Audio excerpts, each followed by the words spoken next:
suitable scallion 16.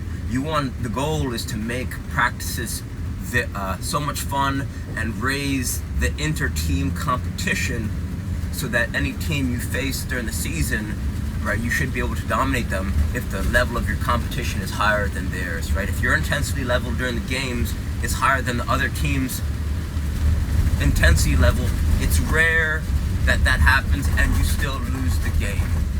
So the things you want to focus on every day are possession, right? So you do a warm-up of any style. You could do possession. When I say possession, I mean two teams. You have two teams of equal numbers, or let's say you have the numbers of the teams are maybe you need to have one player playing as a neutral player to make the teams even, and the goal of possession is to keep the ball away from each other. So you could say, okay, it's shirts versus pennies. Let's say you got some red pennies, so you say it's shirts versus red pennies, and you guys got to keep the ball away from each other. So 4 passes. If a team gets 4 passes in a row, that's 1 point. And then like as the red team passes with each other, they call out how many passes they connect so that they keep track of their points. And you want to have the possession area smaller, right? You don't want to have it too big because it shouldn't necessarily be a fitness drill. You want to have the area tighter than normal, because what this is going to help teach is players how to maximize the space, right? If you constrain the space of the field, it's going to force them to be more creative with their movement and their play. And since they're u14 middle school girls, you don't need to put that many restrictions on them for them to raise their play level. But as you let's say you coach more, or they start to get better over time, what you can start to do is you say, okay, now each team everyone on the team only has 2 touches, right? So they have 1 touch. Well, you could say they have 2 touches with 1 on the takeover. So let's say the shirts wins it from the skinny, from the pennies. You have 1 touch from the scuffle, so they take it over, and then they have 2 more touches to play out from winning back to possession. Okay, so it goes possession, and right, so I don't know how many numbers you have, so just a good rule of thumb is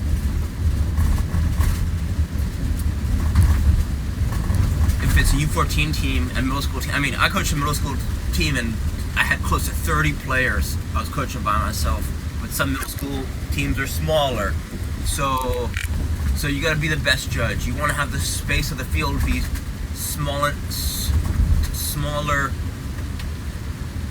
enough to where it's constrained, but you don't want to have it too small so that it's like a sardine can, right? So you got to be your best judge.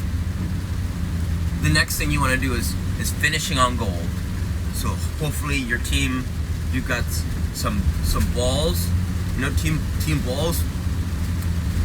Everyone lines up in one line about 10 steps beyond the 18, and everyone's in a line facing the goal. And let's say you have 1 goalkeeper or 2 goalkeepers, or even if you have no goalkeepers, doesn't matter. All you do is have the players going rapid fire, right? You don't want to use a whistle. You want to have them go free for all, and it's a fast dribble. They dribble as fast as they can, and then they shoot the ball on the ground in the side nettings, right? In the side netting. This is my coach would call this is called Slotsville, right? Because you're going to slot the ball low and hard on the ground in the side nettings. So you have them go over and over for 10-15 minutes. So that's finishing on goal, right? So it goes possession, finishing on goal, and then you want to go right into crossing and finishing. Keep in mind, there's no breaks in between any of these exercises. But you tell them, if you guys need to get water, girls need to get water, go to the bathroom, whatever, don't even ask. Just go do it. But you want to keep it. You want to keep the practice high tempo. You're trying to almost mimic gameplay. So by keeping it high tempo, it's kind of, you're getting a fitness, you're getting your stamina and endurance up through training, so that you don't have to spend any time doing, running. It's kind of built in. It's built into the system. So now crossing and finishing is everyone's split up into 4 lines, right? You have 2 crossing lines and you have 2 finishing lines, and you want to start all of the lines right about the halfway line. So the 2 crossing lines, they alternate, right? So you've got right side, go right. So for example, the right side will start, take a few touches up the line, a slightly diagonal run with the ball, and just as they're about to get, just right at that 18 mark, they cross the ball in, and the 2 players in the middle, the finishing lines, they crisscross, and then they finish on goal, 1 touch. And then then the left side goes, right? So left side takes the ball down, and slightly diagonal run towards the goal, and they cross it in, and then the 2 finishing lines, they're going with them, they crisscross their runs, and then they finish on goal. And that's the pattern. And then everyone's rotating lines, and you just alternate right side and left side. And then you might need to stop play a few times, because if the ball ends up in the goal, or the balls go past the goal and there's no backstop, right? So you might have to reset for this drill 2 or 3 times, just to reset all the balls to the left side crossing line and the right side crossing line. Then you go right into playing to big goals, right? It's King of the Hill style game, and you want to split your team up into 3 different teams. This is the most important part. And the reason this is the most important part is because this is where kind of the whole practice comes together, right? It's possession, finishing on goal, crossing and finishing, all combined into one. But the reason why you want to split your whole team up into 3 is because if you only have 2 teams playing against each other, and one team scores on the other team, there's nothing gained and nothing lost. If you split them up into 3 and you have them playing King of the Hill style, then what happens is, if a team gets scored on, then they have to get off the field, and then they have to play as, right, the team sending out, they surround the field as neutral players with 1 touch, right? So they're still involved in the gameplay, and this is also an important aspect, right? Because if you're playing, since the team on the outside has 1 touch, the more engaged they are at helping the teams on the inside, the faster that they'll get back on the field.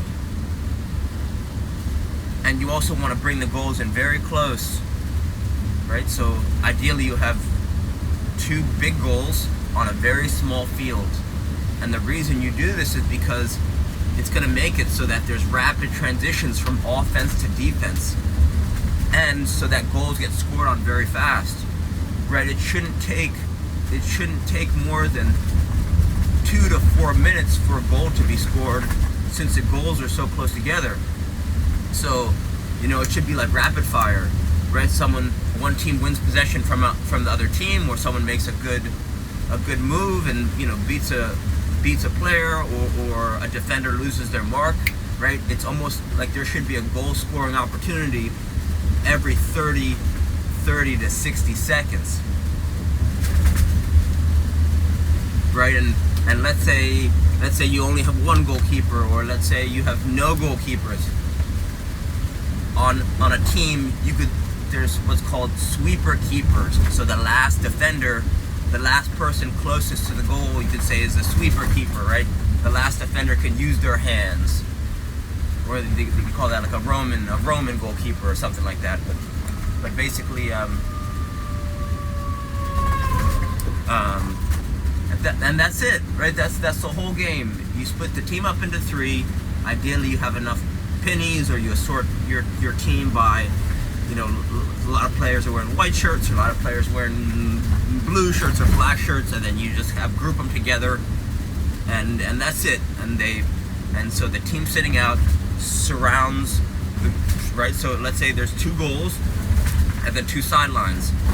You want to have players be on both sides of the goal, on one side of the goal, both sides of the goal on the other side of the goal, and then however many players on each of the long sides of the field.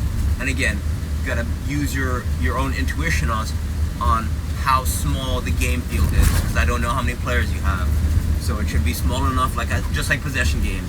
You want it to be small enough where there's rapid transition from offense to defense and immediate goal scoring opportunities, but not so small that it feels like you're in a sardine can, right? So just use your gut. And you do this every single practice. And the reason why it's so effective is because not only is it so simple to execute, but because since players will start to understand this pattern of training, they'll actually get better at the drill. And you think, well, won't this get boring for my players? I think actually the opposite is true. Since they know what to expect, and even though they know what drill's gonna happen, this routine was used by my former coach, Doug Nevins, who was Gatorade. He was Gatorade Coach of the Year out of New Jersey. I think he still coaches for West Orange High School, and he was a former pro player.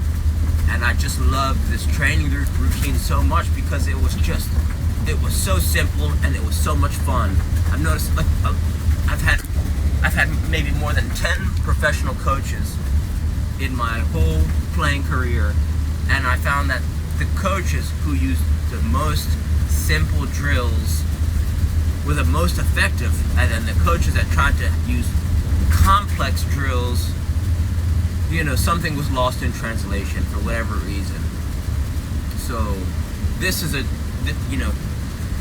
even though that you do the same 4 things every practice, there's still so much variation just because you don't know what it's going to look like. You might have the same work shift, like you go to work and you do the same thing every day, but there's still a lot of, things still kind of get crazy. So, I just think that this is something that's so simple. It's easy to teach and it's easy to coach. So if you do this every single practice, you're going to see your players really start to respond to the training, and they're going to get better, right? The speed of their play, their decision making, because the possession forces them to think, to improve their speed of play and be creative with their movement on the ball, and then finishing on goal and crossing and finishing is what you need to do to win games, and then rapidly transitioning from offense to defense is what you're going to be doing the whole game in theory. So this is why this is so effective.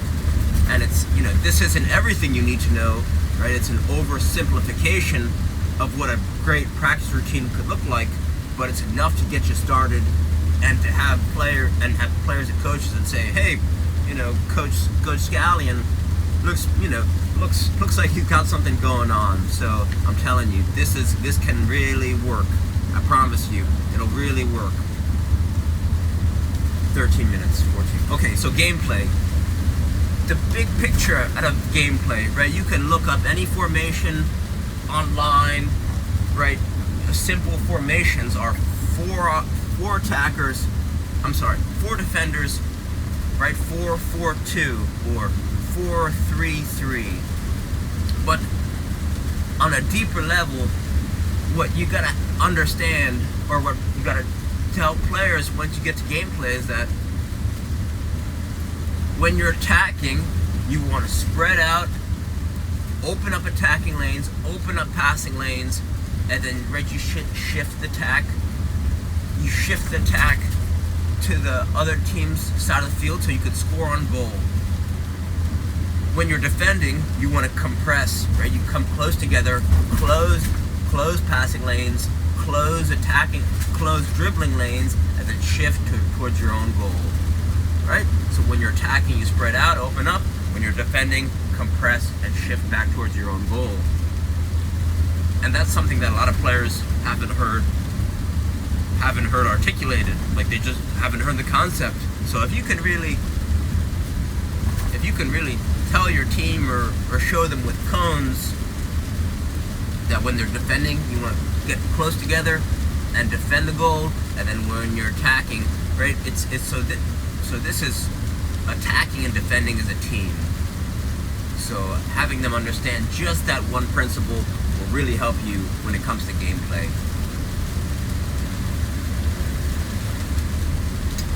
The other thing, just like football, that you want to keep in mind is that you want to start to have them develop good habits. So the first good habit that comes to mind is a simple warm-up. Right? I know you've warmed up your varsity team or your football team. You could probably run the same warm-up, to be honest, if that's what you're familiar with and that's what's going to be easy for you to coach. There's also a warm-up, it's called Edo Portal Locomotion Routine, right? Beginner locomotion. This is something that's actually pretty, it's something that might make them laugh, right? Middle school girls, they might be giggling if they see what these movements look like, but this guy, Edo Portal, he's probably, it's a high level movement warm-up, even though it's a beginner warm-up. So check it out. I think it's worth your time. And then towards the beginning of practice, just as the girls start to get into, they're getting practice, they're getting their shoes on, you can start to be not a disciplinarian, but you really want to start to kind of instill this right to the coach, and you got to lead them with excellence. So, if I'm thinking about middle school girls these days, they're probably chit-chatting about whatever, they're on their phones maybe, but if, the faster then you could kind of get them, you tell them, girls, when you get here, this is soccer time, this isn't, it's not lunchtime, right? It's not tea time. So get your phones away, get your cleats on, get your stuff on, and start getting 2v5, right? 2v5 is 5 people in a very small circle keeping the ball away. So this is like the warm-up before your team warm-up. So the first 7 people there, right? So you'll start to see like the most dedicated people on the team, or the people who are most focused, they're going to be the ones who are, right, they get to practice and they get their cleats on, and they're getting the ball up on the juggle. So you tell them, get to practice, get your cleats on, get to juggling, and the first 7 people out, you start playing keep away with each other, right? It's 2v5, right? The 2 people in the middle, and they keep the people on the outside. 5 players try to keep away from the two players in the middle. And then at the end of the practice, a good cool down is called ROKP, reversing out of knee pain. This is by Ben Patrick, but it's not about just a knee pain. It's actually a restorative exercise for the whole body. So they walk the length of the field in reverse, right? They walk backwards the length of the field, and then they walk backwards the another length of the field, and then maybe a cool down stretch. So hopefully this helps. Reach out with any questions. All right, thank you.